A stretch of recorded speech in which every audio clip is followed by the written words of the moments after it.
क्यों? हमारी जो भी हमारे बच्चे देख रहे हैं वही तो करेंगे। आज क्या देख रहे हैं कि भैया जीवन में अब पहले रामलीला की जाती थी। क्या करते थे? जोर से बोलिए। रामलीला होती थी, कृष्ण चरित्र गाए जाते थे, ध्रुव जी का चरित्र गाया जाता था, प्रहलाद जी का चरित्र गाया जाता था। टीवी पर भी पहले आती तो रामायण। क्या आती थी? रामायण। अब सोचिए टीवी पर आपके नित्य प्रति क्या क्या आ रहा है। आपके बच्चे मोबाइल पर क्या देख रहे हैं? यही दिखाया जा रहा है आजकल के पुरुष का जीवन या तो भैया कमाने में बीतेगा या तो फिल्मों में कि लड़की के पीछे पीछे भागना है। तो हमारे बच्चों का भी ध्यान पूरी तरह से फिर कहाँ है? वही फंसा हुआ है, उसी में सारे फंसे हुए। भगवान के विषय में तो चिंतन ही नहीं है। हम जब देखें हमें ही चिंता नहीं है तो हम बच्चों को क्या? आप में से कितने हैं जो अपनी मृत्यु के बाद अपने पुनर्जन्म के विषय में विचार करते हैं कि नहीं भैया इस संसार से जाएंगे तो हिसाब भी देना होगा। जो भगवान ने दिया एक एक का हिसाब लेंगे। एक एक पाप कर्म जो है वो भोगना पड़ेगा। आएगी आगे नरकों की कथा। बोली राधे कि कौन सा पाप करने से कौन सा नरक मिलता है। विचार करिए। बार बार हम कहते हैं केवल इस जन्म तक मत सोचिए। इस जन्म में जो मिला सब आपके पूर्व जन्मों का कर्म है। आगे की खेती आप बीज रहे हो और जो यहाँ बीजोगे वही पाओगे। जो बीजोगे वही पाओगे। और देखिए बाकी समय ध्यान कैसा भी रहे पर अंत समय का ध्यान सबसे मुख्य होता है। ये उसी तरह से है जिसी तरह से हमारे भाई साहब खड़े हैं ना, फोटो खींच रहे हैं आपके। अब जब फोटो होता है जब क्लिक करने लगते हैं तो ये बोलते हैं स्माइल। बोलते कि नहीं? क्या बोलते हैं? स्माइल। क्यों हंसो? कारण कि भैया अंत समय में जब क्लिक होगा उस समय जैसा चेहरा बनाओगे वैसा ही फोटो आएगा। तो मरने का धर्म भी बिल्कुल यही है। अंत समय में जो आपके दिमाग में चलता है वही छपेगा।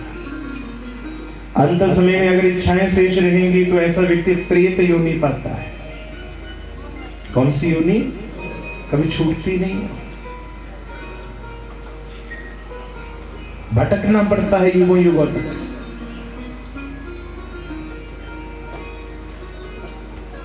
अपने पाप कर्मों के कारण। यहां तो मोह हुआ, मोह के कारण वो अगले जन्म में हिरण बने। पर हिरण बनने के बाद भी विचार करिए, हिरण बने पर हिरण बनने के बाद भी एकादशी का व्रत करते थे। हिरण की योनि में भी एकादशी व्रत करते। आप में से कितने हैं जो एकादशी करते हैं? हाथ खड़ा करिए जो एकादशी करते हैं।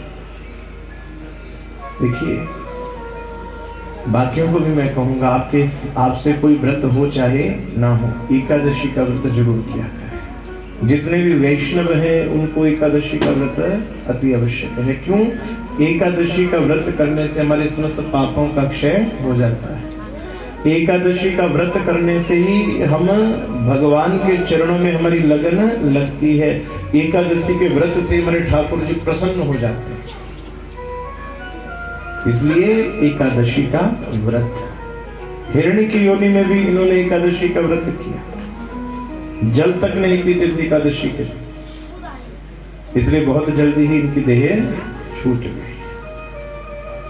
जैसे देह छूटी, बोली राधे, बोली राधे।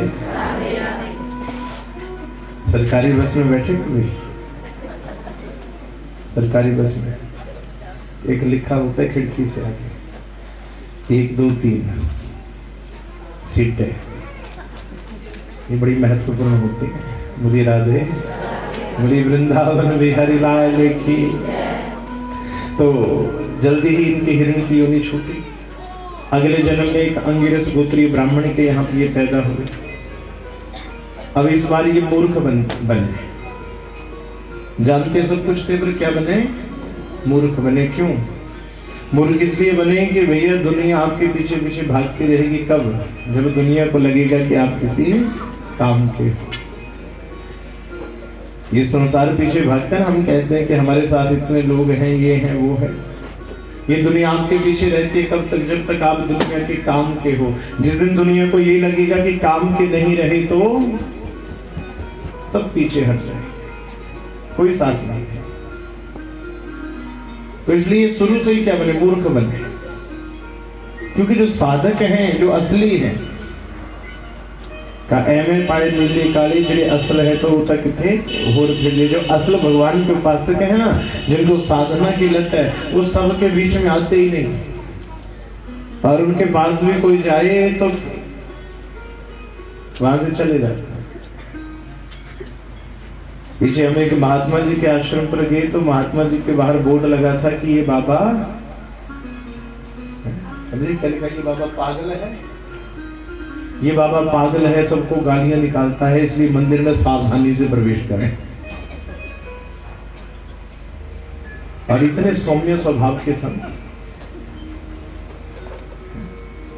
कई ऐसी भक्तमाल में कथा की, दो साधक थे, दो साधु भाई थे, साधना के लिए घर से निकले। अब कुटिया में रहते भैया खूब प्रसिद्धि हो गई, बड़े बड़े दूर से लोग उनके दर्शनों के लिए आते। एक दिन उनको लगा कि राजा जो है हमारे दर्शनों के लिए आ रहे हैं। तो इनको सूचना किसने दे दी कि आज राजा जो है आपके आश्रम में आ रहे हैं। इन दोनों ने विचार किया कि अगर राजा यहाँ पर आ गए तब तो और भी भीड़ कल को यहाँ पर बढ़ जाएगी। क्यों? जहां राजा गए हो वहां तो फिर सब आएंगे, कल को तो भीड़ बढ़ जाएगी, फिर तो साधना नहीं होगी, फिर तो उसी में दर्शनों में चले गए, क्या करें। इसलिए दोनों ने क्या किया, जब राजा आए ना तो राजा जैसे अभी दरवाजे के वो थोड़ा दूर थे आश्रम से, जो मुख्य द्वार था, तो इन दोनों ने झगड़ना शुरू कर दिया, जोर जोर से लड़ने लगे, एक दूसरे को मारने के लिए तैयार हो गए। और वो भी किसके लिए? आधी रोटी के लिए। आधी रोटी के लिए दोनों में घमासान हो गया। एक कहे मैं खाऊंगा, दूसरा कहे मैं खाऊंगा। राजा ने द्वार से देखा कि अरे जो आधी रोटी के लिए इतने लड़ रहे हैं वो साधु नहीं है, किसी ने गलत सूचना दे दी है। राजा वहीं से वापिस हो गए। राजा वापिस हुए तो इन्होंने भी चैन की सांस ली कि अब बढ़िया होगा, अब कोई नहीं है। तो ये जड़ भरत जी थे, मूर्ख बने रहते हैं। तो कुछ दिन परिवार वालों ने रखा, बाद में घर से निकाल दिया। एक दिन ये घूमते घूमते जा रहे थे वन में, तो दस्यु नाम के राजा, ये जो दस्यु नाम के राजा थे, ये बैठे थे वहां पर, माँ काली की पूजा कर रहे थे। तो काली की पूजा के लिए बलि देना चाहते थे, तो दस्युओं ने इन्हीं को पकड़ लिया, बढ़िया पहले खिलाया पिलाया, खूब हार पहनाए, तिलक लगा करके बलि पीठ पर सुला दिया। कहा बलि देंगे तुम्हारी। जैसे इसकी बलि देने लगे, ब्रह्म तेज से दग्ध हो, काली अति अकुलाए, रूप भयंकर प्रकट कर बारंबार आए। तो इतना ब्रह्म तेज में कि साक्षात काली वहां पर प्रकट हो गई और ले खड़ग दस्यु के हाथों से सिर उसका ही तुरंत उड़ाया है। सारे दुष्टों को मार दिया माँ काली ने रंग आया है। एक क्षण में ही माँ भगवती महाकाली प्रकट हुई और जो जितने भी दुष्ट थे सबके शीश काट करके इन जड़ भरत जी की रक्षा की। और ये अपने आनंद में ऐसे घूमते रहे। एक दिन राजा रघुगण पालकी में बैठ करके जा रहे सत्संग के लिए। जा तो सत्संग के लिए रहे थे, परंतु जा रहे थे पालकी के ऊपर। मन में अहंकार था, मन में अहंकार। तो इनका कहार हुआ बीमार, तो कहार के स्थान पर इन्होंने जड़ भरत जी को लगाया और जड़ भरत जी पालकी उठा करके चले। अब ये तो ऐसे संत के पांव से कभी चिमटी भी न मारे। जहां चिमटी दिखे उछल पड़े, जहां चिमटी दिखे उछले। राजा भी उछले। तो तो राजा ने कहा, अरे ये जानबूझकर ऐसा कर रहा है, कहा तुझे मैं अभी दंड देता हूं। और राजा ने चरण का प्रहार इनके ऊपर कर दिया। प्रहार करते करते इनके कंधे के ऊपर इनको जनेऊ दिख गया। जैसे जनेऊ दिखा रहे, ये तो कोई ब्राह्मण। एकदम से नीचे उतरे, चरणों में गिरे कि महाराज क्षम्य, मैं जीवन में सिर्फ दुर्वचन से डरता हूं, मैं श्राप से डरता हूं, मुझे श्राप मत दीजिए। राजा रघुगण को इन्होंने कहा कि मैं तुम्हें श्राप नहीं देता। राजन ऐसा सुंदर ज्ञान दिया कि राजन सत्संग में जब भी जाओ तो बिल्कुल अभिमान शून्य होकर के जाओ। सत्संग में जब भी जाओ तो बिल्कुल ना तो मन में अभिमान हो, ना दिखावा हो। और सबसे बड़ी बात, सत्संग में सब कुछ मिलता है, पर मिलता तब है जब झुकना। बोली राधे। अगर अभिमान होगा तो यहां से भी खाली हाथ जाए। अरे राजन, जितना समय तुम अपने शरीर पर लगाते हो, इतना इससे आधा समय यदि आत्मा के लिए लगाओ तो तुम्हारा कल्याण निश्चित हो जाए। तुम इस शरीर के अभिमान में जी रहे हो, तुम इस पद के अभिमान में जी रहे हो, तुम अपने धन के अभिमान में जी रहे हो। क्योंकि जब तक ये अभिमान शेष रहेगा तब तक वो भगवत प्राप्ति नहीं हो सकती। तुम सत्संग में जा रहे हो, संतों की सेवा में जा रहे हो। अरे ऐसे ऐसे प्रसंग आए, और सत्य प्रसंग परम पूज्य संत हरिराम व्यास जी हुए। श्री हित हरिवंश श्री राधा वल्लभी संप्रदाय के बड़े महान संत हुए ये श्री हरिराम व्यास। इन्होंने अपना घर बार, ये हरिराम व्यास जो थे ये 59 राजाओं के पुरोहित थे। जो ब्राह्मण परंपरा से संबंधित व्यक्ति हैं वो समझेंगे इस बात को। 59 राजाओं का पुरोहित होना मतलब ये समझिए कि वो अपने समय में बहुत बड़े धनाढ्य व्यक्ति थे, परंतु एक क्षण में भगवान के चरणों में लगन लगी, एक क्षण में अपना घर बार सब छोड़ दिया। इनको लेने के लिए इनका परिवार आया, परिवार को साथ भी नहीं गए, वृंदावन में आकर के बस गए थे। राजा जो इनके यहाँ थे वो इनको लेने के लिए आए, फिर भी नहीं गए। अंत में इनकी पत्नी, इनके बच्चों ने कहा कि हम भी आपके साथ यही सेवा करेंगे, तो पत्नी और बच्चों को रखा। पर एक दिन देखा कि साधुओं की सेवा, ये हरिराम व्यास जी जो थे, इन्होंने अपने जीवन में किसी भगवान की पूजा नहीं की। बड़े ध्यान से सुनिए, कभी भगवान की पूजा नहीं की।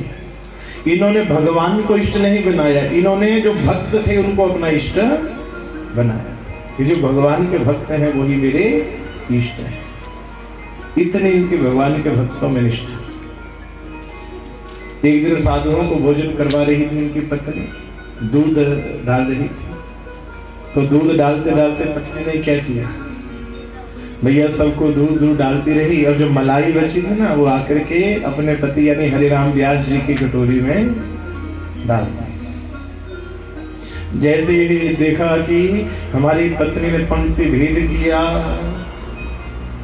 महाराज नाराज हो गए। कहा तुमने मेरे प्रति पति की बुद्धि रखी हुई है कि मेरे पति हैं तो इनको मैं बढ़िया दूं। कहा जाओ, आज से तुम संतों की सेवा ही नहीं करोगे, और आज से मैं तुम्हें पत्नी रूप नहीं मानता। 3 दिनों तक ये रोती रही, 3 दिनों तक।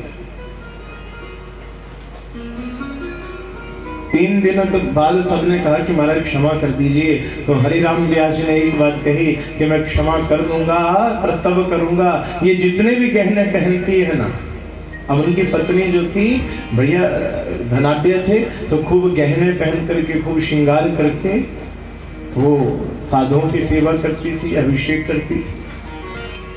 हरिराम व्यास जी को ये उचित नहीं लगता था, तो कहा अगर ये जितने भी इसके गहने हैं उन समस्त गहनों को बेच करके यदि उन गहनों से ये उन रकम से ये भंडारा करेगी साधुओं को, तब जाकर के इसे मैं क्षमा करूंगा।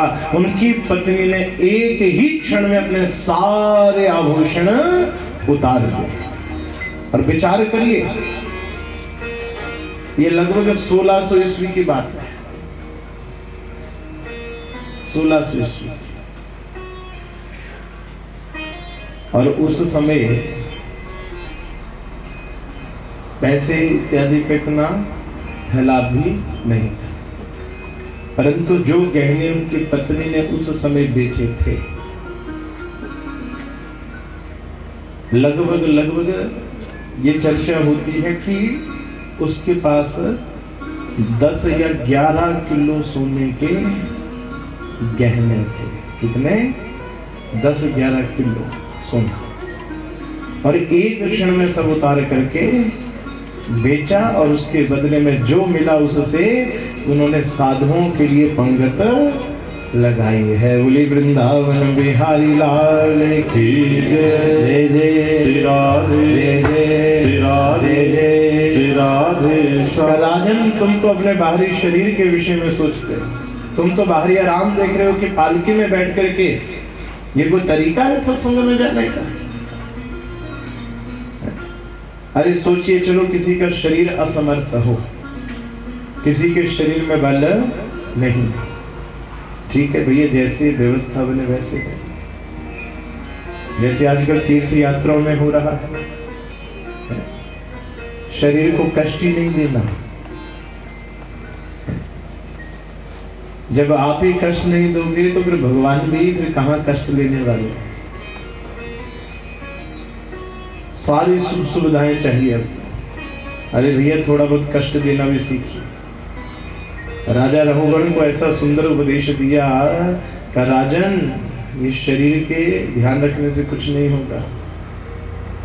कि क्यों तन मांझ तरे माटी में मिल जाना, क्यों तन मांझ तरे माटी में मिल जाना, क्यों तन मांझ तरे माटी में मिल जाना, क्यों तन मांझ तरे माटी में मिल जाना।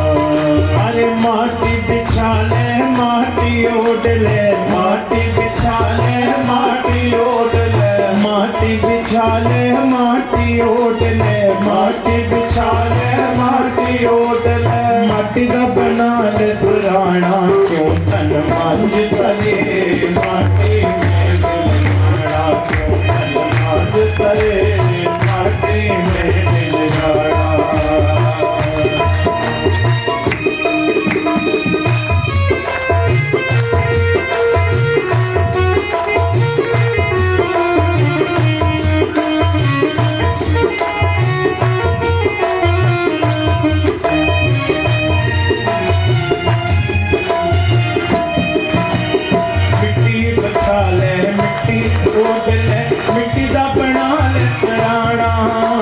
मिट्टी